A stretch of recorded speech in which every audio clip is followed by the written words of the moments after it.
Olá, povo de Deus, terça-feira da 16ª semana do Tempo Comum. Miqueias 7, 14, 15, 18, 20. Bom, Miqueias era original de Morastigat, 35 quilômetros a sudoeste de Jerusalém, região montanhosa. Nosso profeta tem características de um camponês que conhecia com exatidão os abusos que tinham seu ponto de partida na capital e sobre os quais ele próprio talvez tivesse mesmo sofrido. Por todas as suas referências, podemos datá-lo do período do rei Ezequias, mais precisamente ali de 725 a 711 a.C. Miqueias, contemporâneo mais novo de Isaías, por isso constatamos pontos em comum entre eles. Por outro lado, Isaías segue no Reino do Sul a obra de Oséias do Reino do Norte e bebeu da fonte de Amós. Tudo isso nos indica uma corrente profética, tanto do norte quanto do sul. Miqueias seguramente exerceu seu ministério profético na sua terra natal, a 35 quilômetros da capital, com algumas incursões em Jerusalém. Como o livro é pequeno, apenas 7 curtos capítulos, recomendo-lhe que o leia na íntegra. Não se contente com os fragmentos sugeridos na liturgia diária. Lendo-o na totalidade, você vai perceber que os 3 primeiros capítulos condensam palavras de invectiva e de ameaça contra Israel e Judá. Os capítulos 4 e 5 aparecem promessas. Depois, de 6, versículo 1 até 7, palavras de exortação, de invectiva e de ameaça. E, por fim, de 8 a 20, promessas outra vez. Aqui está o nosso texto de hoje. Miqueias 7, de 8 a 20. Trata-se de uma liturgia profética composta de um cântico de confiança, de um oráculo de salvação, de uma prece a modo de um cântico de lamentação coletivo e de uma declaração de firme certeza de que Deus haverá de atender.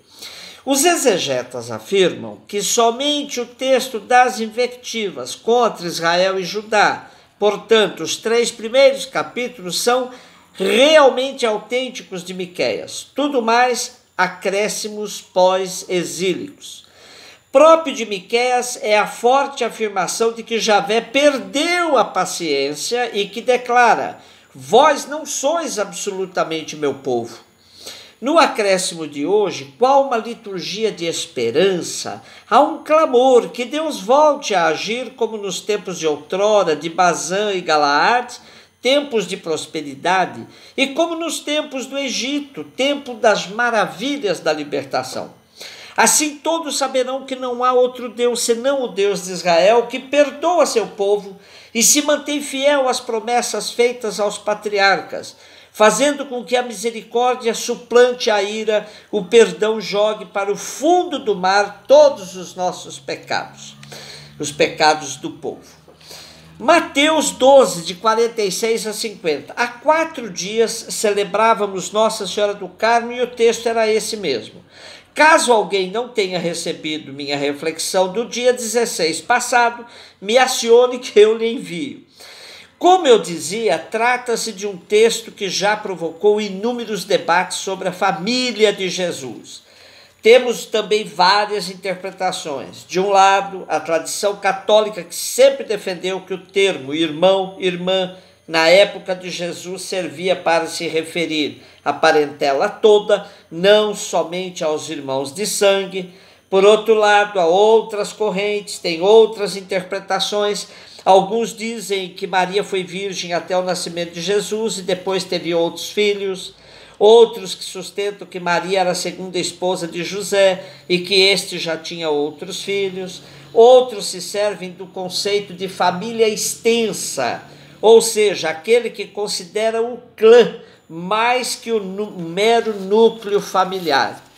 Porém, para alguns que acham que Jesus faltou com o devido respeito à sua mãe Maria, podemos afirmar que ela foi sempre o modelo de quem pautou a vida fazendo a vontade do Pai.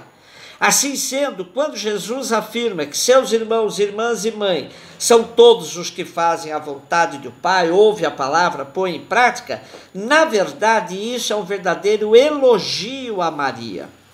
Olhemos o texto por um outro ângulo e vejamos a maravilha de Deus, que ao encarnar-se, escolheu a maneira mais natural possível, nascer em uma família concreta. Jesus não veio do céu como um pacote pronto, mas nasceu de uma mulher simples da vilazinha de Nazaré, no meio de uma família extensa, ou seja, muito grande, onde a parentela formava um clã que tinha em José o carpinteiro como patriarca, pois na genealogia é ele que é citado como descendente de Davi. E quando querem identificar Jesus, outra vez é José que é lembrado. Não é ele o filho do carpinteiro? Que maravilha! Aí está a grandiosidade da encarnação.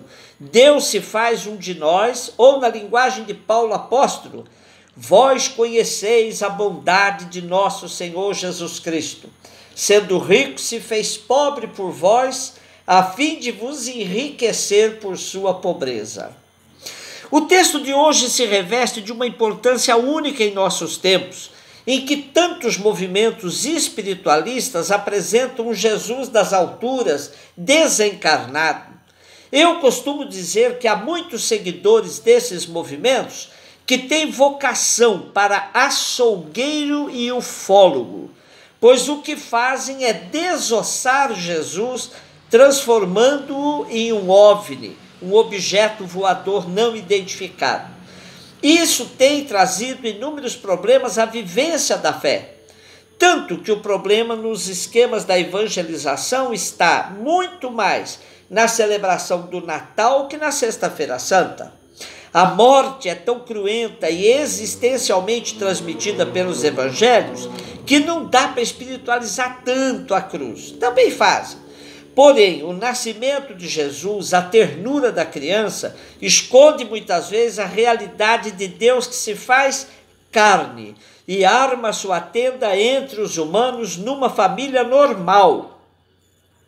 Como bem sintetiza o Papa Francisco, o próprio Jesus nasce numa família modesta que à pressa tem de fugir para uma terra estrangeira.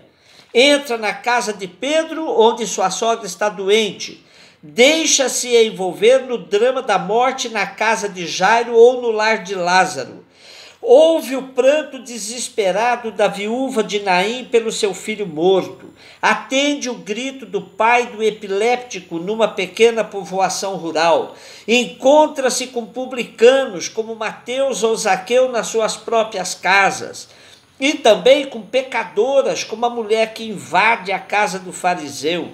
Conhece as ansiedades e as tensões das famílias, inserindo-as nas suas parábolas. Desde filhos que deixam a própria casa para tentar alguma aventura, até filhos difíceis com comportamentos inexplicáveis ou vítimas da violência. Interessa-se ainda pela situação embaraçosa que se vive numas bodas pela falta de vinho ou pela recusa dos convidados a participar nelas. E conhece também o pesadelo que representa a perda de uma moeda numa família pobre.